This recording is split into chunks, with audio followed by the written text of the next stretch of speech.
नमस्कार दोस्तों, मैं अखिलेश विश्वकर्मा एक बार फिर आपका हार्दिक स्वागत करता हूं हिंदी अनमोल डिजिटल प्लेटफॉर्म पर। हम लोग हिंदी साहित्य का इतिहास पढ़ रहे थे। हिंदी साहित्य के इतिहास में आदिकाल में लौकिक साहित्य को देख रहे थे।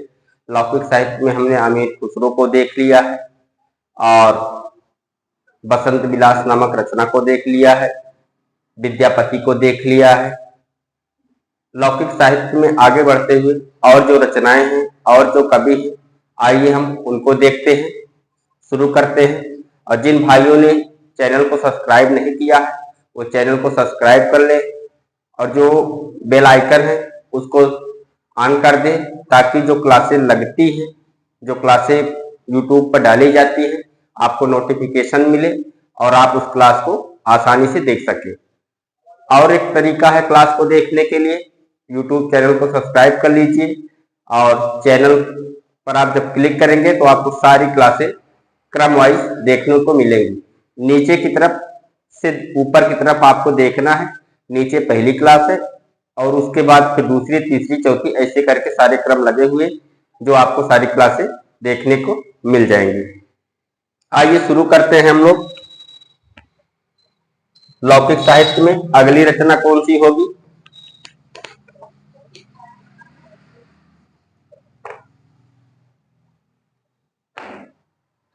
अगली रचना का नाम है संदेश रासक।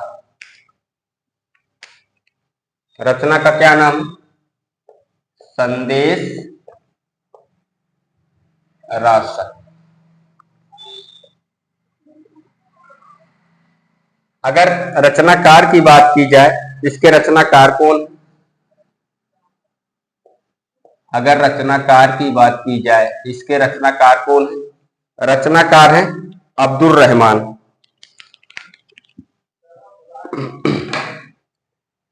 रचनाकार कौन है? अब्दुल रहमान। अब्दुल रहमान। इनको अब्दुल रहमान के साथ साथ अब्दुल रहमान भी कहा जाता है। अब्दुल रहमान भी कहा जाता है और इनको अद्दहमाण भी कहा जाता है। अद्दहमाण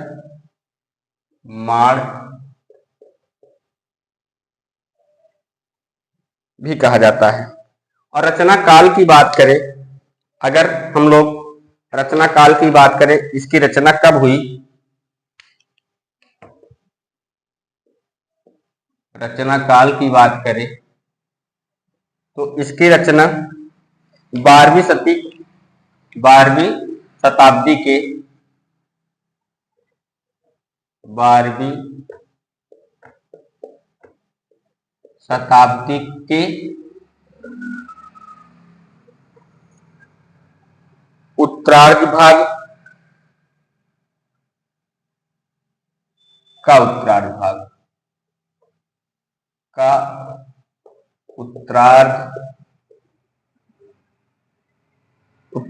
भाग एक, इसकी रचना 12वीं शताब्दी का उत्तरार्ध भाग,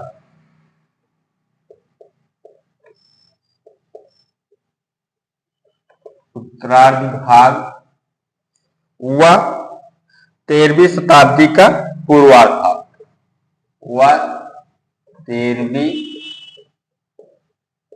शताब्दी का पूर्वार्ध भाग।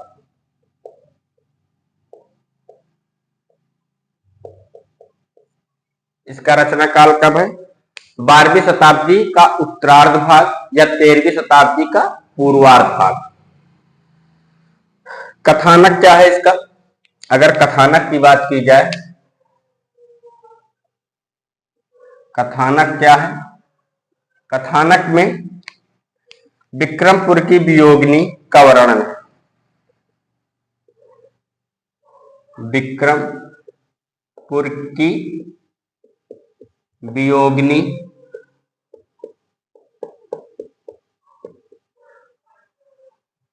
का वर्णन है।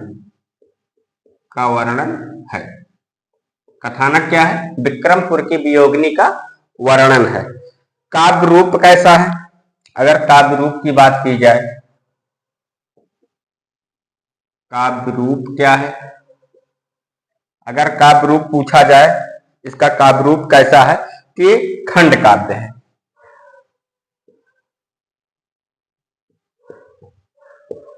खंड काव्य। और इसमें 3 सर्ग हैं। इसमें 3 सर्ग हैं जिन्हें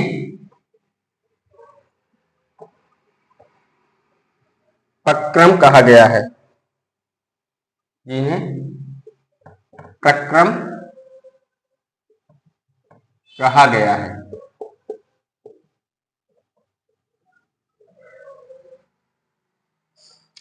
अगर छंद की बात की जाए तो छंद कितने हैं? कुल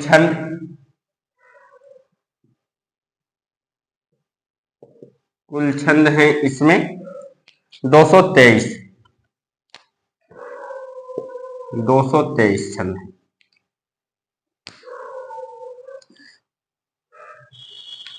और एक विशेष बात है, लिख लीजिए, अब्दुल रहमान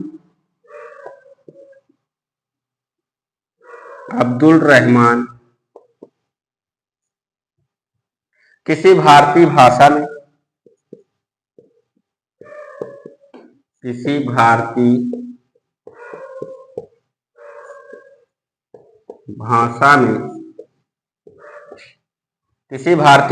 में रचना करने वाले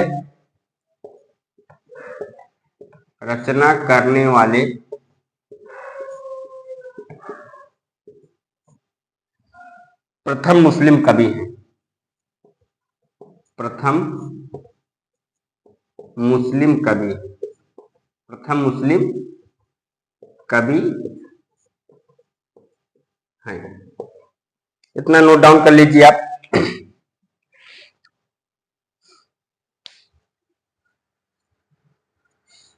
क्या कह रहा है? कौन सी रचना हम देख रहे हैं? संदेश रासक। संदेश रासक के रचनाकार कौन है? अब्दुल रहमान या अदहमार कह सकते हैं इनको। रचना काल क्या है? 12वीं शताब्दी का उत्तरार्ध भाग, या उत्तरार्धी नहीं होता, उत्तरार्ध होता है। ये शब्द ऐसे होना चाहिए, उत्तरार्ध भाग हुआ 13वीं शताब्दी का पूर्वार्ध भाग। काव्य रूप कैसा है? खंड काव्य है। इसमें 3 सर्ग हैं जिन्हें प्रक्रम कहा गया है। इसमें 3 सर्ग हैं जिन्हें प्रक्रम कहा गया है। कुल छंद कितने हैं? 223। अब्दुल रहमान किसी भारतीय भाषा में रचना करने वाले प्रथम मुस्लिम कवि हैं।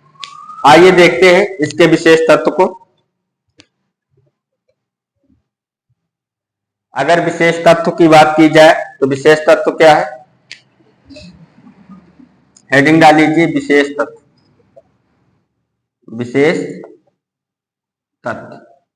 विशेष तत्व में लिखिए, यह वियोग श्रृंगार रस प्रधान रचना है। यह वियोग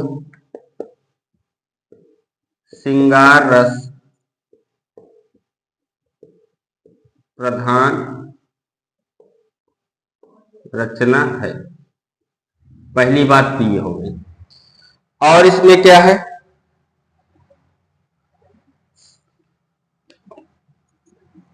दूसरी बात, आचार्य हजारी प्रसाद द्विवेदी ने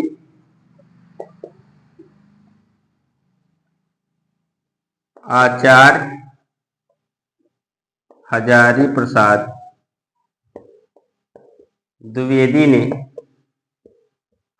हजारी प्रसाद द्विवेदी ने अब्दुल रहमान को हिंदी का प्रथम कवि माना है। को हिंदी का प्रथम कवि माना है। माना है।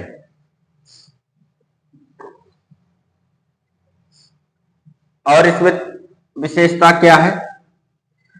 आचार्य हजारी प्रसाद द्विवेदी ने, आचार्य हजारी प्रसाद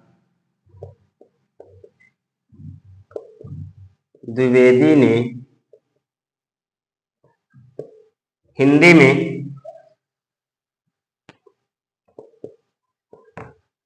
में श्रृंगारिक काव्य परंपरा का, श्रृंगारिक काव्य परंपरा का आरंभ संदेश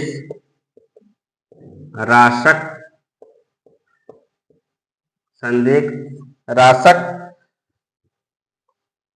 से ही माना है। संदेश राशक से ही माना है।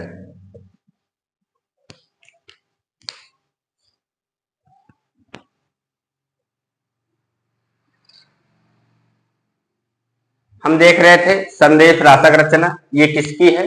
ये अब्दुल रहमान की रचना है।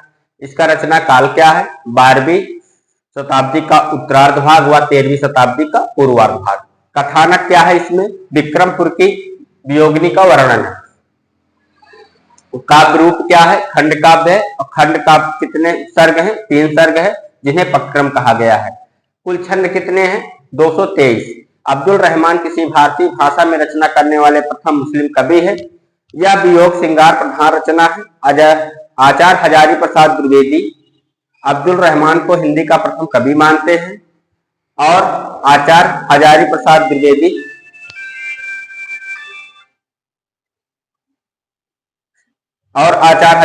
द्विवेदी श्रृंगारिक काव्य परंपरा की प्रारंभ किससे मानते हैं? संदेश राशक से ही मानते हैं।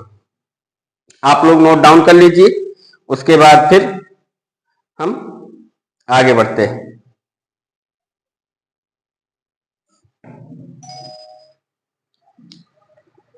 चलो देखते हैं आगे।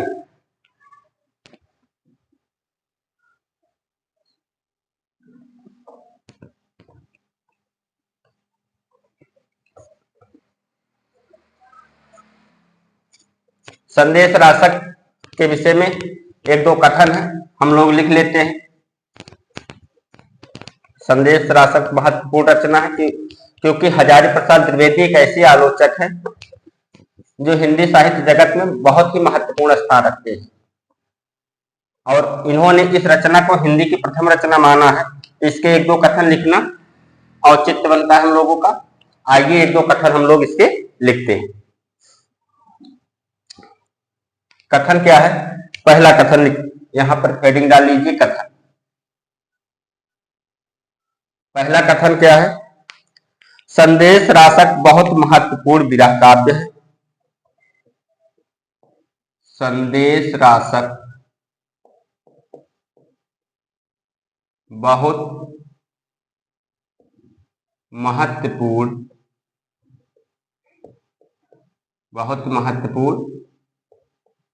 विरह काव्य है। संदेश राशक बहुत महत्वपूर्ण विरह काव्य है, जो एक ओर ढोला मारूंगा की, जो एक ओर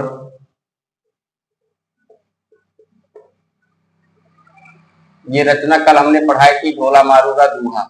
जो एक ओर ढोला मारू रा दूहा की मारवाड़ी की याद दिलाता है। मारवाड़ी की याद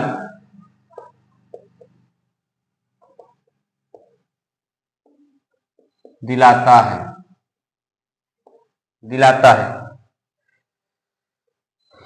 तो दूसरी तरफ पद्मावत की नागमती की, तो दूसरी तरफ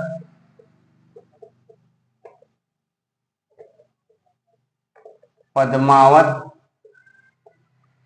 की नागमती की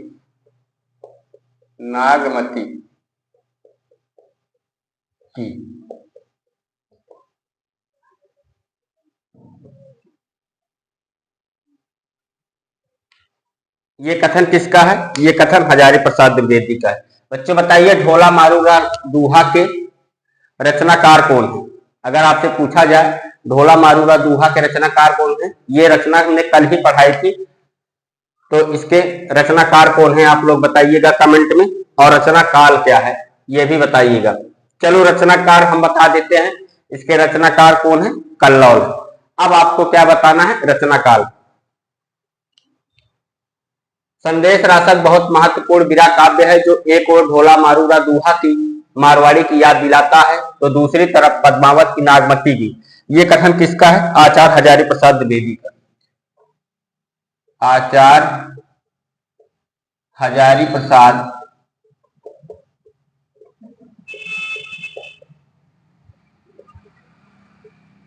द्विवेदी। ये कथन किसका है? आचार्य हजारी प्रसाद द्विवेदी का। आइए दूसरा कथन लिखते हैं। संदेश रासक पृथ्वीराज रासक, कथन नंबर 2।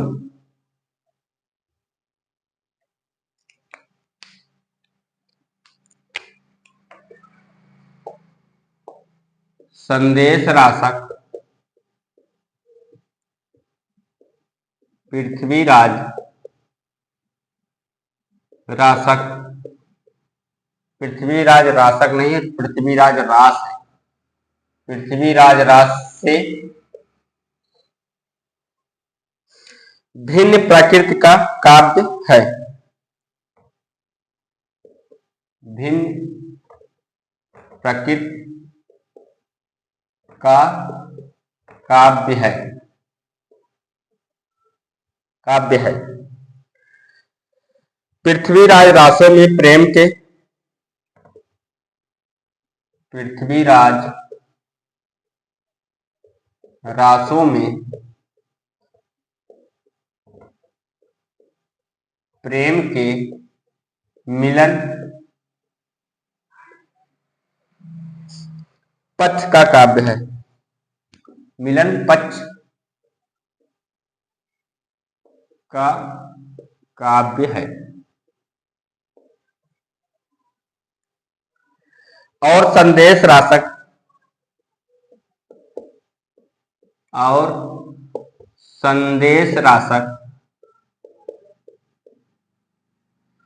विरह पक्ष का काव्य है। विरह पक्ष का, विरह पक्ष का। रासो काव्य रूढ़ियों द्वारा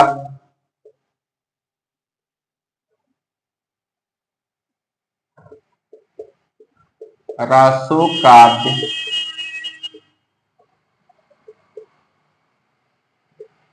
रूढ़ियों द्वारा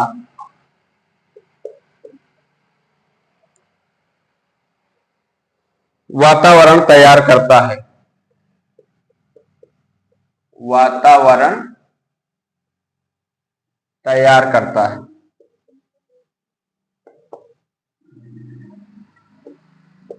रूढ़ियों द्वारा वातावरण तैयार करता है। और संदेश रासक हृदय की मर्मवेदना, और संदेश रासक हृदय की मर्म वेदना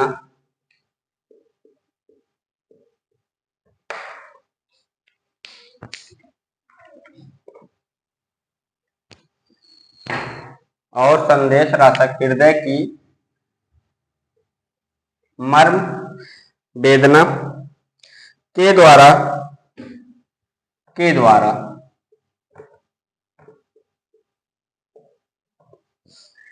रासों में घर के बाहर का रासों में घर के बाहर का वातावरण, रासों में घर के बाहर का वातावरण प्रमुख है।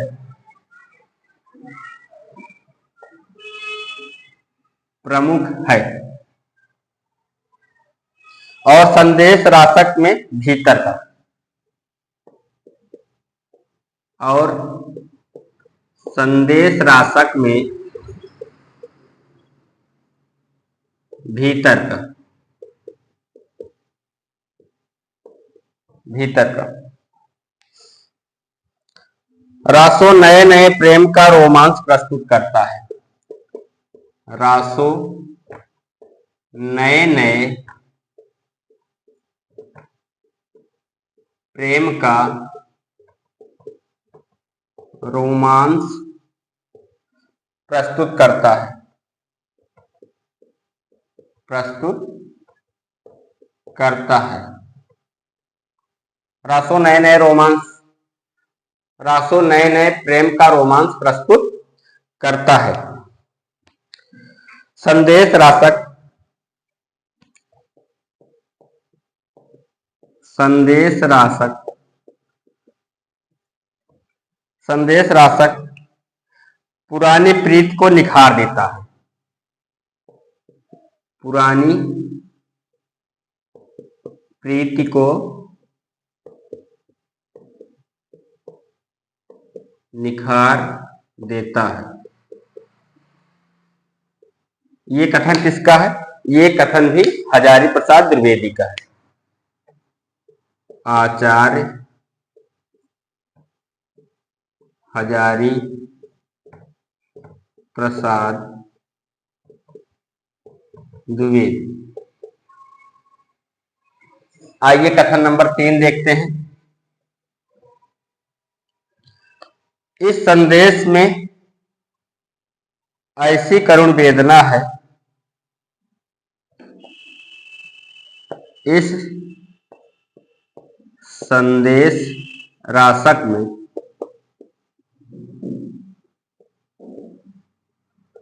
ऐसी करुण वेदना है, ऐसी करुण वेदना है जो पाठक को बरबस, जो पाठक को बरबस आकृष्ट करती है।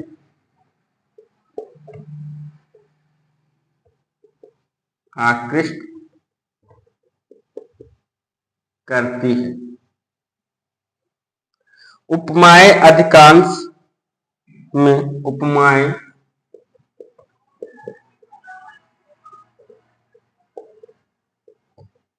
अधिकांश में यद्यपि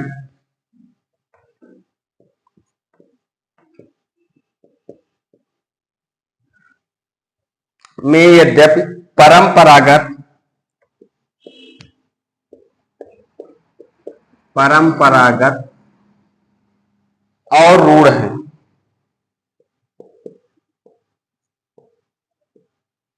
और रूढ़ है, तथापि बाह्य वृत्त की वैसी, तथापि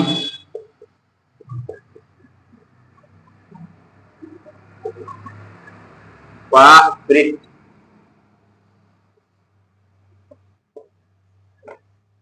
की वैसी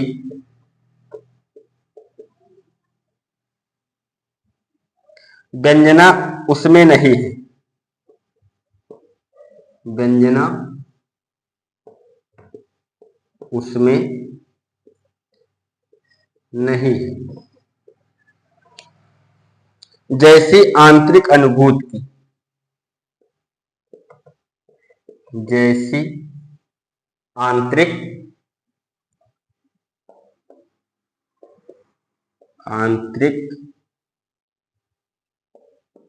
अनुभूति की,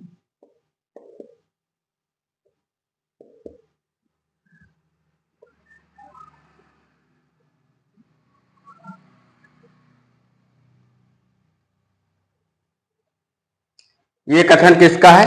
ये कथन भी आचार्य हजारी प्रसाद द्विवेदी का है।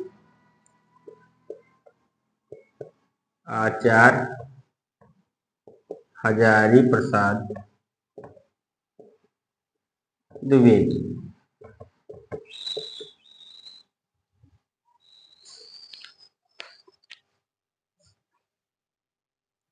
आइए देखते हैं कथन को एक बार फिर से। संदेश रासक बहुत महत्वपूर्ण विरह काव्य है जो एक ओर ढोला मारूंगा दूहा की मारवाड़ी की याद दिलाता है तो दूसरी तरफ पद्मावत की नाजमती की। ये कथन किसका है? ये कथन हजारी प्रसाद द्विवेदी का है। संदेश रासक पृथ्वी राजरासों से भिन्न प्राकृत का काव्य है। पृथ्वी राजरासों में प्रेम के मिलन पक्ष का काव्य है और संदेश रासक विरह पक्ष का। रासो काव्य रूढ़ियों द्वारा वातावरण तैयार करता है और संदेश हृदय की मर्म वेदना के द्वारा। रासों में घर के बाहर का वातावरण प्रमुख है और संदेश रासक में भीतर का। रासो नए नए प्रेम का रोमांस प्रस्तुत करता है। संदेश रासक पुरानी प्रीत को निखार देता है। संदेश और संदेश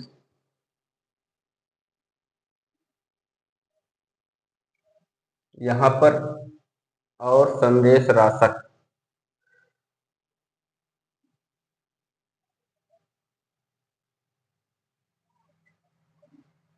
यहां रासक भी होना चाहिए। यहां लिख लीजिए संदेश रासक।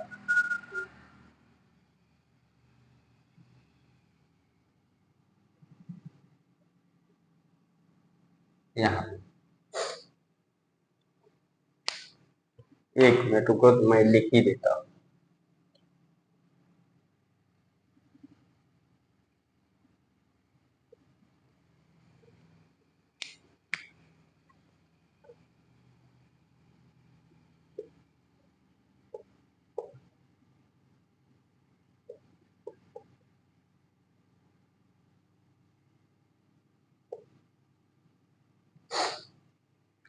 अब ठीक है, फिर से इस कथन को देखते हैं। संदेश रासक पृथ्वीराज रास से भिन्न प्रवृत्ति का काव्य है। पृथ्वीराज रास नहीं, रासो होना चाहिए। बहुत गलतियां हो रही है आज। संदेश रासक पृथ्वीराज रासों से भिन्न प्रकृति का काव्य है। पृथ्वीराज रासों में प्रेम के मिलन पक्ष का काव्य है और संदेश रासक विरह पक्ष का। रासो काव्य रूढ़ियों द्वारा वातावरण तैयार करता है और संदेश रासक हृदय की मर्म वेदना के द्वारा। रासो में घर के बाहर का वातावरण प्रमुख है और संदेश रासक में भीतर का। रासो नए नए प्रेम का रोमांस प्रस्तुत करता है। संदेश रासक पुरानी प्रीत को निखार देता है। अब कथन एकदम शुद्ध हो गया है, कोई दिक्कत नहीं। 3 नंबर कथन क्या है? इस संदेश रासक में ऐसी करुण वेदना है जो पाठक को बरबस आकृष्ट करती है। उपमाएं अधिकांश में यद्यप परंपरागत और रूढ़ हैं तथापि बाह्य वृत्त की वैसी व्यंजना उसमें नहीं है जैसी आंतरिक अनुभूति की। ये भी कथन एकदम सही है, आप लोग लिख लीजिए। आइए फिर देखते हैं और आगे।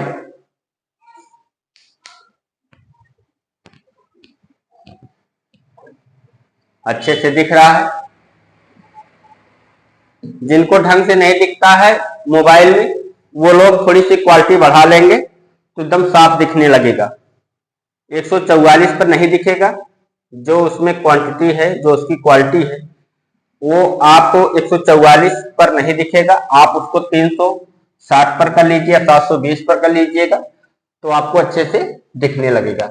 आइए देखते हैं और रासो संदेश रासक के विषय में।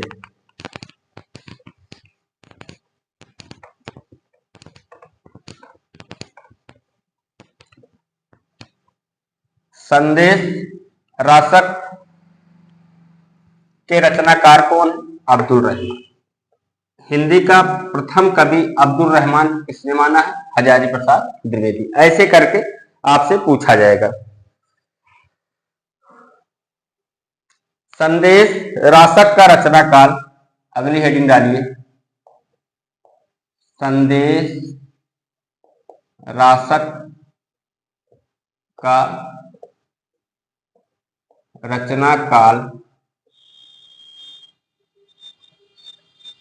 विभिन्न विद्वानों की दृष्टि में, विभिन्न विद्वानों की दृष्टि में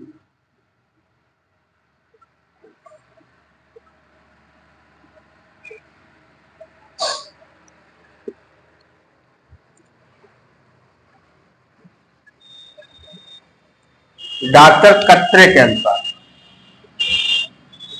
डॉक्टर कत्रे के अनुसार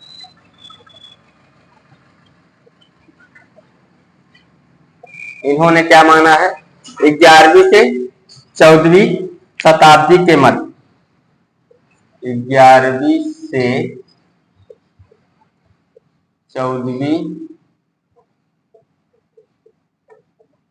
शताब्दी के मध्य किसने माना है? डॉक्टर कत्रे ने। हजारी प्रसाद द्विवेदी ने कब माना है? हजारी प्रसाद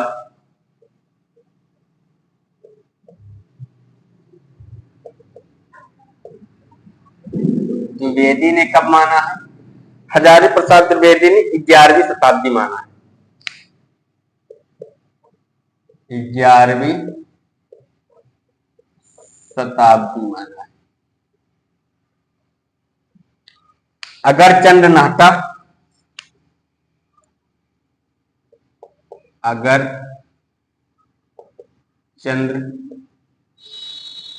के अनुसार,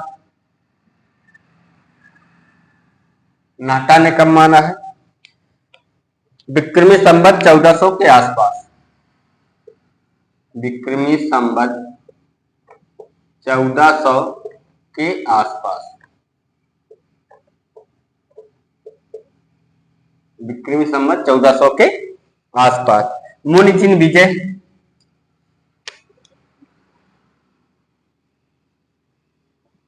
मुनिजिन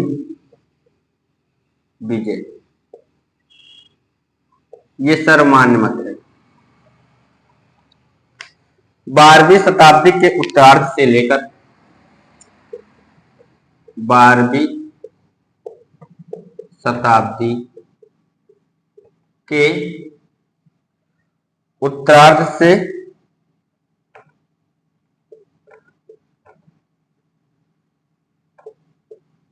लेकर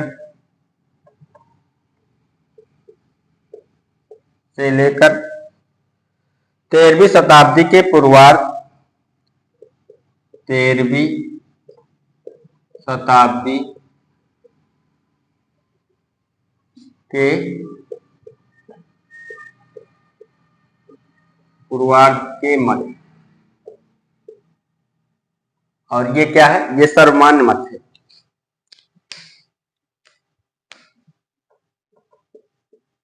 सर्वमान्य मत।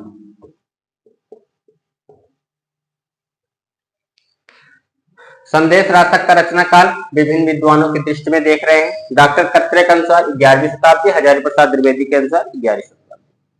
अगर चंद्र नाहटा 1400, अमुनजिन विजय जो हमने स्टार्टिंग में लिखवाई थी संदेश राशक का समय, जो सर्वमान्य है 12वीं शताब्दी के उत्तरार्ध से लेकर 13वीं शताब्दी के पूर्वार्ध तक।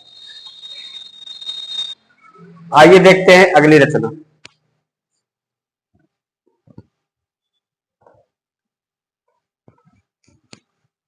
अगली रचना कौन सी है? प्राकृतिक पैंगलम।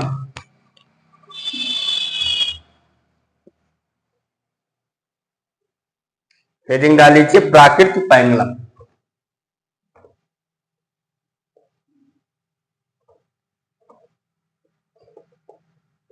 प्राकृतिक पैंगलम।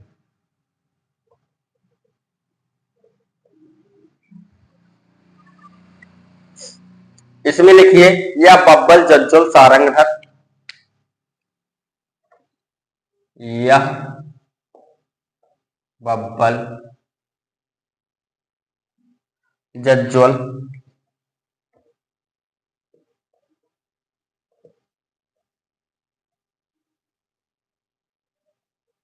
जज्जल यह बब्बल जज्जल सारंगधर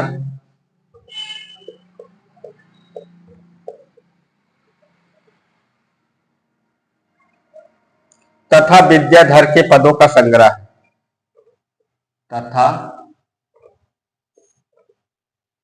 विद्याधर के पदों का संग्रह है। इसका संकलन 14वीं शताब्दी के अंत में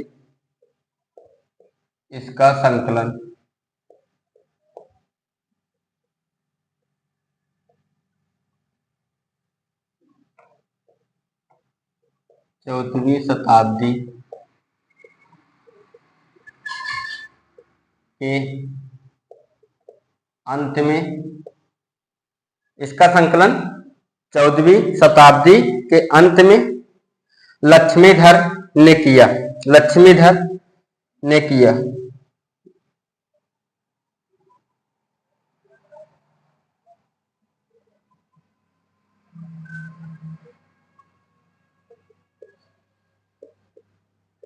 लक्ष्मीधर ने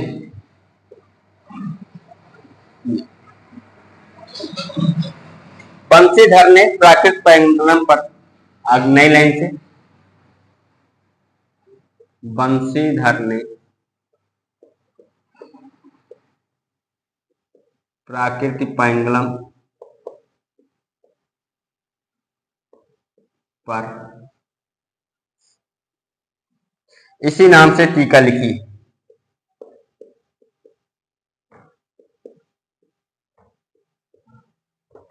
इसी नाम से टीका लिखी है।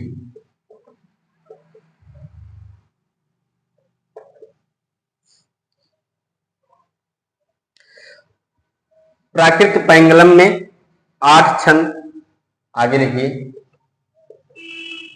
प्राकृत पेंडुलम में 8 छंद हमेर रासों से संबंधित हैं। 8 छंद हमेर रासों से संबंधित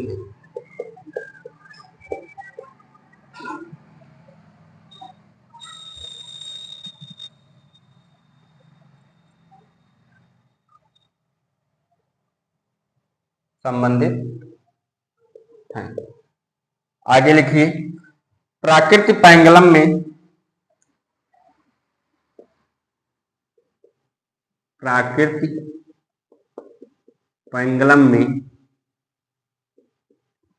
विभिन्न वर्गों की आर्थिक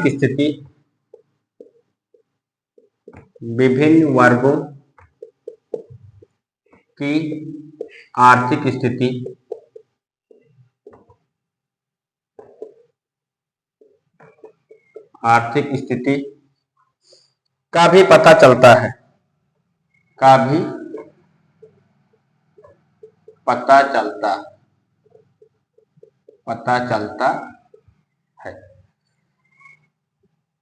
डॉक्टर बच्चन सिंह ने इसे, नई लाइन से लिखिए, डॉक्टर बच्चन सिंह ने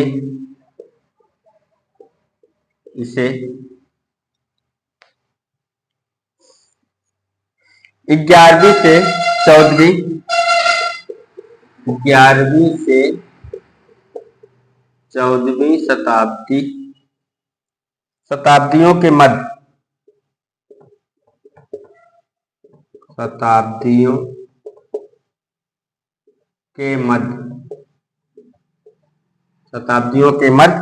की रचना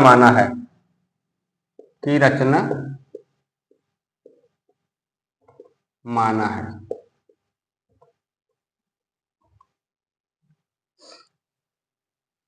सुनीत कुमार चटर्जी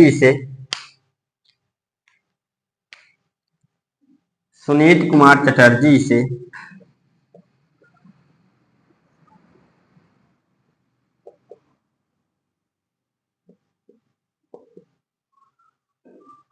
सुमित कुमार चटर्जी इसे 15वीं शताब्दी इसे 15वीं शताब्दी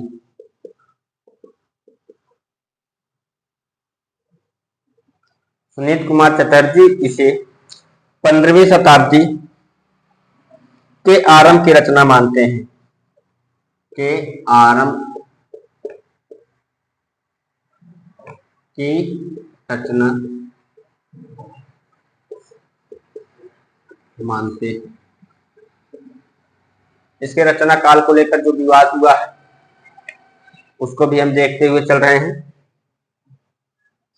इसमें पुरानी ब्रजभाषा खड़ी बोली,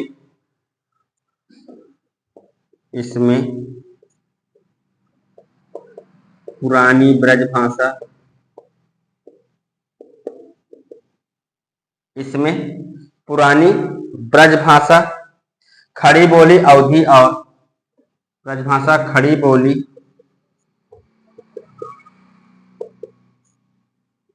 अवधि और मैथिली भाषाओं का मिश्रण है। मैथिली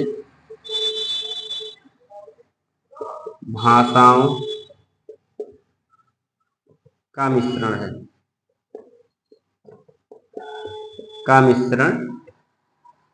है, इसमें सुखी एवं संपन्न जीवन के विषय में भी, इसमें सुखी एवं संपन्न जीवन के विषय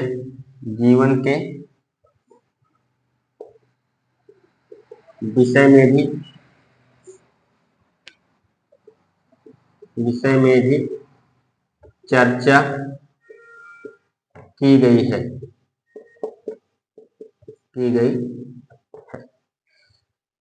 हम लोग देख रहे थे क्या प्राकृत पैंगलम के बारे में। प्राकृत पैंगलम यह बब्बल, जज्वल, सारंगधर तथा विद्याधर के पदों का संग्रह है। इसका संकलन 14वीं शताब्दी के अंत में लक्ष्मीधर ने किया है। बंशीधर ने प्राकृत पैंगलम पर इसी नाम से टीका लिखी है। प्राकृत पैंगलम में 8 छंद हमें रासों से संबंधित हैं। प्राकृत पैंगलम में विभिन्न वर्गों की आर्थिक स्थिति का भी पता चलता है। डॉक्टर बच्चन सिंह ने इसे 11वीं से 14वीं शताब्दी के मध्य की रचना माना है। सुनीत कुमार चटर्जी इसे 15वीं शताब्दी के आरंभ की रचना मानते हैं। इसमें पुरानी ब्रजभाषा, खड़ी बोली, अवधि और मैथिली भाषाओं का मिश्रण है। इसमें सुखी एवं संपन्न जीवन के विषय में चर्चा की गई है। आप लोग इतना लिख लीजिए, उसके बाद 1-2 कथन देखेंगे प्राकृत पैंगलम के विषय में।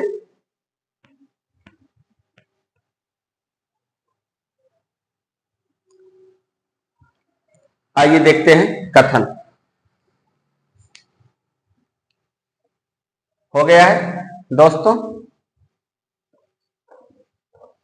आप लोग क्लास को ज्यादा से ज्यादा शेयर करिए ताकि जो हिंदी पढ़ना चाहते हैं, जो इच्छुक विद्यार्थी हैं, उन तक ये क्लासें पहुंचे। और इसमें आपको पूरी थ्योरी दी गई है और बताया भी गया है कि प्रश्न कैसे बनते हैं और कहां से प्रश्न पूछा जाता है। ये सारी जानकारी आपको दी जा रही है थ्योरी के साथ साथ। हेडिंग डाल लीजिए प्राकृत पैंगलम के संदर्भ में। अब प्रश्न को लेकर एक बात हमारे दिमाग में आ गई, प्रश्न का कोई औचित्य नहीं रहा। अब प्रश्न कहां से पूछ ले किसी को विश्वास नहीं। अभी पीसीएस का पेपर हुआ था, आप लोग ने देखा होगा। एक पर्टिकुलर टॉपिक होता है, बच्चा उसको पढ़ता है, जो किताबों में दिया रहता है बच्चा ज्यादा से ज्यादा प्रयास करता है उसको पढ़ने के लिए। लेकिन अब पीसीएस आयोग बताओ पेपर बना रहा है, पीसीएस में ऐसा क्वेश्चन आ गया। अब आप बताइए कि अगर आपकी साइकिल पंचर हो गई है, पंचर बनाने का तरीका क्या होना चाहिए। बताओ ये पढ़ने वाला बच्चा पंचर के बारे में कैसे बताएगा? आया है क्वेश्चन। अब cycle puncture, scooter puncture, bike puncture, truck puncture, car puncture के अलग अलग सबके सिस्टम है। किसी में जग लगता है, किसी में डायरेक्ट ट्यूब वैसे निकाल लिया जाता है। तो ऐसे क्वेश्चन कोई औचित्य नहीं है। फिर भी क्वेश्चन का कोई भरोसा नहीं रहा दोस्तों। क्वेश्चन कहां से आ जाए, कैसे आ जाए, कोई कह नहीं सकता। जो आ गया वह इंपॉर्टेंट हो गया, जो नहीं आया वो इंपॉर्टेंट नहीं हुआ। इसीलिए हम लोग सारी चीजों को बारीकी के साथ देखते हुए चलेंगे। चलिए आइए देखते हैं।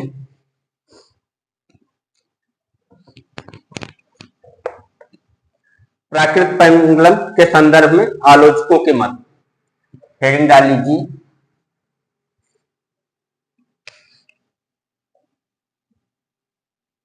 प्राकृत पेंडुलम के संदर्भ में आलोचकों के मत। आलोचकों के मत।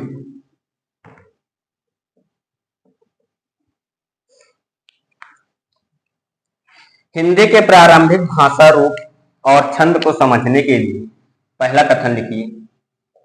हिंदी के प्रारंभिक भाषा रूप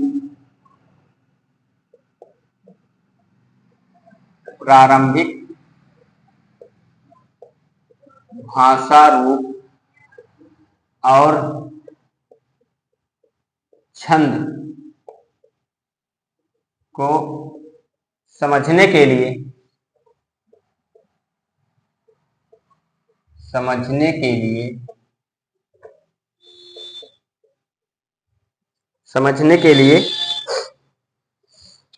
प्राकृत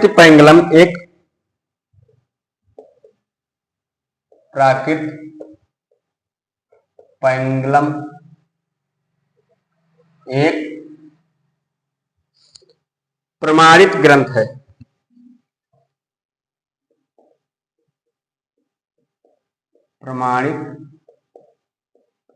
ग्रंथ है। बहुत इंपॉर्टेंट। अब इंपॉर्टेंट कहना भी नादानी होगी, क्योंकि हमने बता दिया क्वेश्चन कोई औचित्य ही नहीं रहा, क्वेश्चन कहां से आ जाए। फिर भी लेकिन ये महत्वपूर्ण है, इतना तो हम कह ही सकते हैं। ये कथन किसका है? डॉक्टर बच्चन सिंह। डॉक्टर बच्चन सिंह।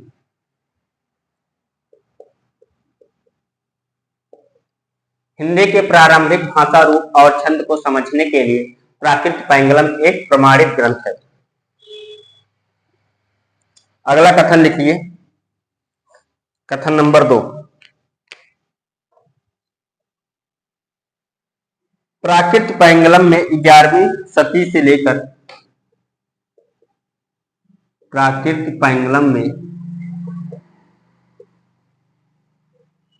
11वीं सदी से लेकर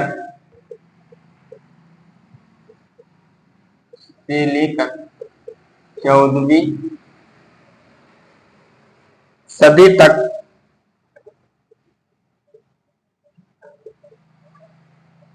तक लिखे छंद हो सकते हैं। सदी तक लिखे छंद हो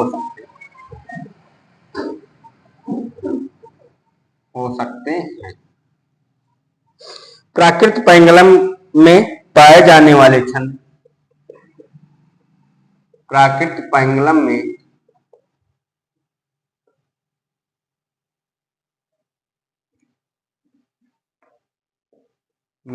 पाए जाने वाले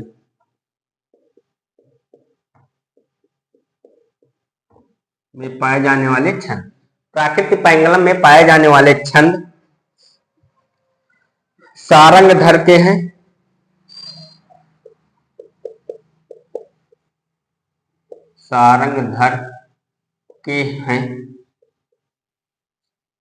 तो उन्हें कुंडलियों छंद का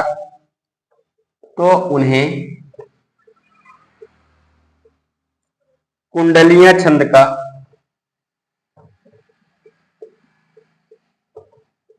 कुंडलियां छंद का प्रथम प्रयोक्ता माना जा सकता है। प्रथम प्रयोक्ता माना जा सकता है।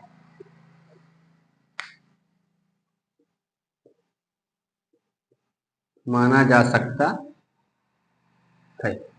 यह कथन किसका है? डॉक्टर बच्चन से।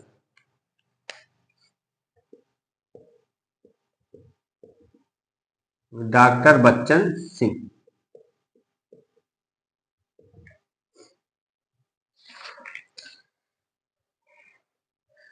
अगला लिखिए 3 नंबर कथन लिखिए। लक्ष्मीधर नामक पंडित ने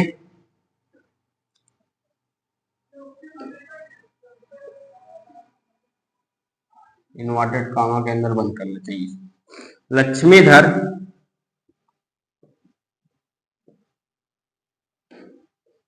नामक पंडित ने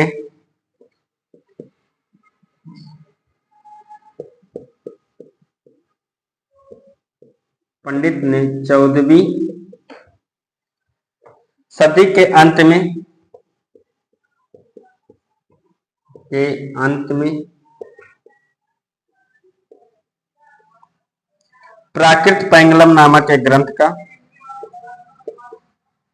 प्राकृत पैंगलम नामक एक ग्रंथ का संग्रह किया। नामक एक ग्रंथ का संग्रह किया।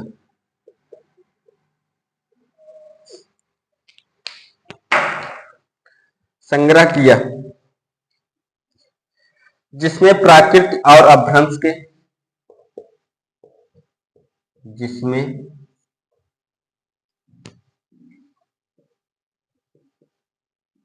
प्राकृत और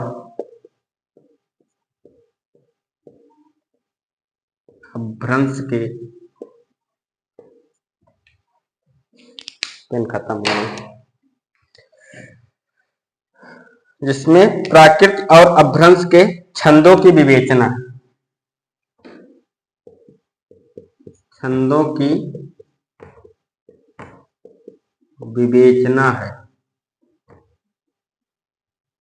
विवेचना है और उदाहरणों के रूप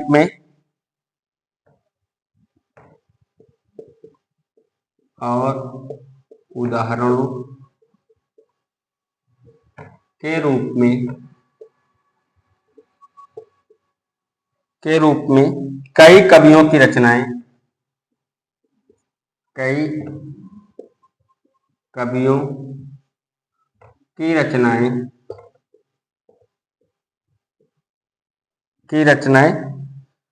उद्धृत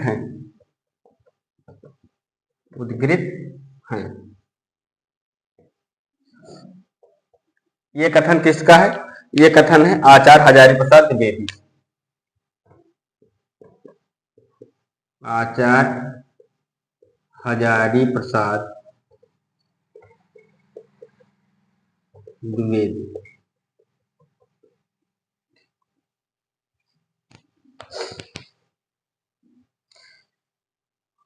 अगला कथन लिखिए। प्राकृत पैंगलम में अपभ्रंश या पुरानी हिंदी की 4 नंबर। प्राकृत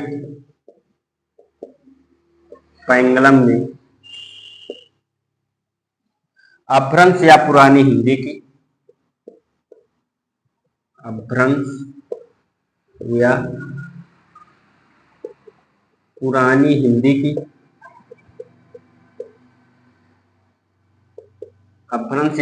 हिंदी की अनेक रचनाओं के नमूने प्राप्त होते हैं। अनेक रचनाओं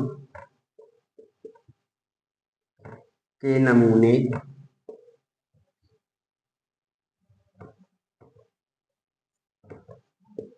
प्राप्त होते हैं, होते हैं। ये कथन किसका है? राहुल सांकृत्यायन।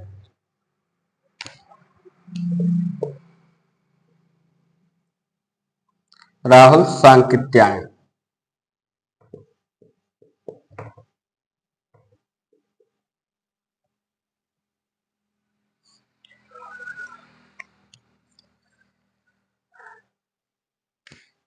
एक चीज और नोट कर लीजिए, प्राकृत पैंगलम का प्रकाशन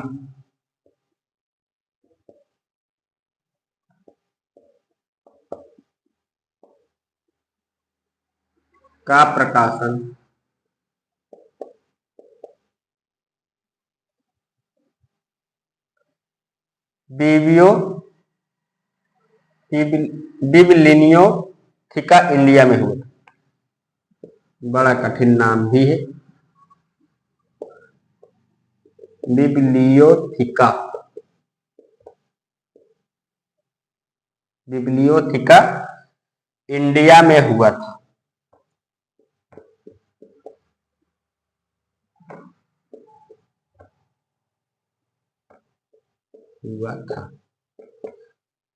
प्राकृत पैंगलम का प्रकाशन बिब्लियोथिका इंडिया में हुआ था।